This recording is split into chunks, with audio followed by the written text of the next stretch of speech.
Hi అండి, బాగున్నారా viewers అందరికీ? హాయ్. చిన్న చేప ముక్కలతో పులుసుతో వచ్చేసాను మీ ముందుకి.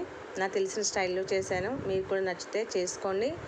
నాకు మాత్రం ఛానల్ సబ్స్క్రైబ్ చేయండి, లైక్ చేయండి, షేర్ చేయండి, మర్చిపోవద్దు. మోటివేషన్ ఇవ్వండి.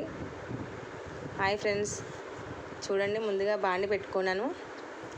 చేప ముక్కలు మాత్రం 2-3 సార్లు కడిగండి. పసుపు అన్నీ వేసి మంచిగా కడిగి పెట్టినాను. శనగ కూడా చేశాను కూర. శనగ కూర కూడా నేను నాకు మా విధానంలో చేశాను. మీరు కూడా చూడండి. నేనైతే కొన్ని మెంతులు వేసుకుంటానండి చేపల పులుసులో. మెంతులు ఎందుకు? చాలామంది బెండకాయలు వేసుకుంటారు కదా, వంకాయ వేసుకుంటారు కానీ మీరు చెప్పచ్చు, కానీ మేము మెంతులు వేస్తామండి.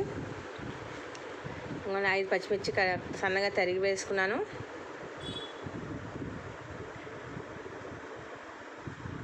ఉల్లిపాయ ముద్ద, మళ్ళీ కచ్చాపిచ్చ, మరీ డీప్ ముద్ద కాకుండా కచ్చాపిచ్చ చేసారంటే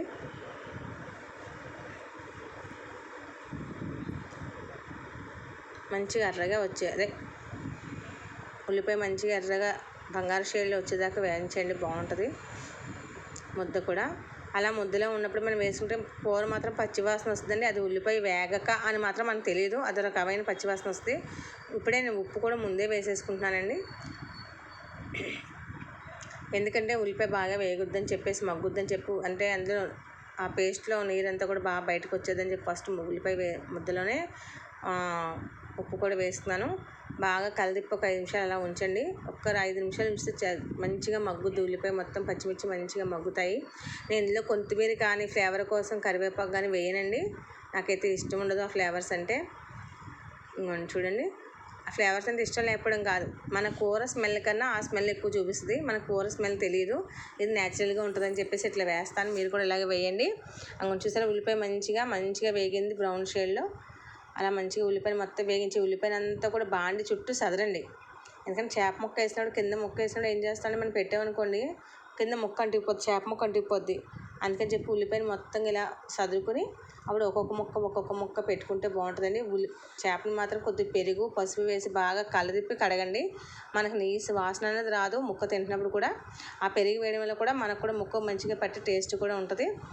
చూడండి, ఒక 6-7 ముక్కలు వేస్తున్నాను నేను. అలాగా మంచి నడుము ముక్కలు, పొట్టదేరు ముక్కలు, తోక వేసాయండి, తలకాయ అయితే వేయలేదు. అంటే పిల్లలకి కదా ఉండేది, తలకాయ వేయమండి మేము. అలా ముక్క తిప్పాక మళ్ళీ వెంటనే ముక్కని కొద్దిగా మగ్గాక తీసుకొని మళ్ళీ రెండో వైపు తిప్పుకొని మగ్గినప్పుడు ఏమవుతుందండి, ముక్క ఎక్కడ విడిపోదండి. మీరు చూసుకోవచ్చు. ఎప్పుడు కూడా కొద్దిగా నూనె ఎక్కువ వేసి ఉల్లిపాయ మగ్గపెట్టి అందులో మనం ముక్క వేస్తే మంచిగా మగ్గుతే, నీరు ఎగిరితే ఎక్కడ ముక్క విడిపోదండి. ఎప్పుడైతే మసాలా నీళ్ళు వేసామో కొద్దిగా విడిపోవడానికి అవకాశం ఉంటుంది. ఇలా తిప్పేసి మళ్ళీ 2 సెకండ్లు ఇలా మళ్ళీ మూత పెట్టుకోండి. ఆ నీరంతా కూడా, అంటే చికెన్కి వచ్చినంత వాటర్ రాదు కానీ కొద్దిగా జస్ట్ అలా చూసారా, మొత్తం ముక్క చూసారా ఎలా మగ్గిందో. కొద్దిగా అల్లం వెల్లిపాయ పేస్ట్, కొద్దిగా వాటర్ వేసి వేయండి ప్రతిదీ కూడా, ఎందుకంటే ముక్కకు మంచిగా పడద్దండి. చేప ముక్కకి పట్టి, ఈ చేపకే కాదు చికెన్కైనా దేనికైనా కొద్దిగా వాటర్ వేసుకొని మనం ముక్క వేసి పట్టుకుంటే అది ఉడికేటప్పుడు దానికి పడద్దు కదా ఫ్లేవర్ అంతా కూడా. మనకు ముక్క తినేటప్పుడు కూడా నీచు వాసన కానీ పచ్చి వాసన అయితే రాదు. చికెన్లో కానీ, మటన్లో కానీ, ఫిష్లో కానీ ప్రతి దాంట్లో కూడా కొద్దిగా నీళ్ళు యాడ్ చేసుకొని ఆ నీళ్ళతోనే మసాలా మాత్రం వేయండి. చాలామంది ఉల్లిపాయ ముద్దతో సహా అది వేగుద్ది అనుకుంటారు, వేగదండి. అలా వేగిన కూర అంతా కూడా బ్లాక్ షేడ్లో కనిపిస్తుంది, బాగోదు. ఇలా వేసుకోండి. నేను కారంలో కూడా నీళ్ళు వేస్తానండి, ఎందుకంటే ఆ ముక్కకి ఉడుకుతున్నప్పుడు పడద్ది. ఇలా 2 నిమిషాలు మనం స్పూన్ అయితే పెట్టద్దు మీరు ఎవరు కూడా, దయచేసి బాండి పట్టుకుని కొద్దిగా అలా అటు ఇటు తిప్పేసుకుని పెట్టుకుంటే మగ్గుద్దండి కూర మొత్తం చేప ముక్క. అలా కలిదిప్పి వదిలేండి, మంచిగా మగ్గుద్ది. 2 నిమిషాల నుండి ఓన్లీ అల్లం వెల్లిపాయ పేస్ట్, గరం మసాలాతో మనం ఉడకబెడుతున్నాము.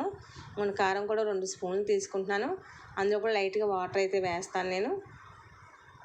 చింతపండు పులుసు కూడా ముందే నానబెట్టుకుంటానండి. పిప్పు అది కూడా ఏమైనా చేస్తా అని చెప్పేసి చింతపండు పులుసు కూడా నానబెట్టేసుకుని చింతపండు పులుసు పిండేసుకొని పక్కన పెట్టుకుంటాను. అవి చూసారా, కారం కూడా అలాగే వేసాను. అప్పుడు ఏమవుతుందంటే ముద్దలుగా ఉండి మనం ఇలా తిప్పుకోవాల్సిన పని ఏంటి, ఈజీ ప్రాసెస్.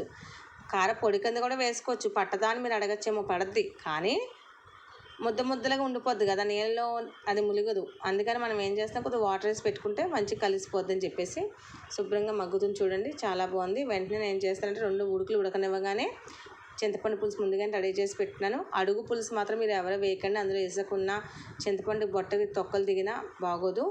అందుకని కొంచెం వదిలేయండి, వేస్ట్ అయిపోతుందని ఆలోచించొద్దు. మన కూర అంతా తినాలిగా, మంచిగా రుచిగా మన ఇంట్లో అందరూ కూడా.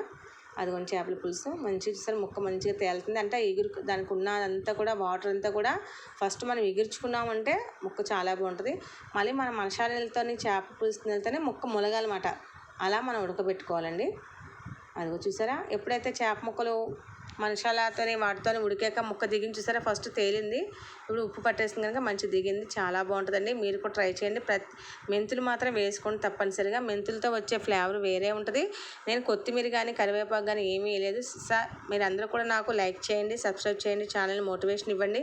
నా వీడియో నచ్చినట్టయితే లైక్ చేయండి, తప్పకుండా మర్చిపోవద్దు. నాకు ఇంకైనా ఉంటే కూడా పెడతాను. Thank you. అలాగే శనగతో కూడా మీ ముందుకు రెడీ అయ్యి వచ్చేస్తాను.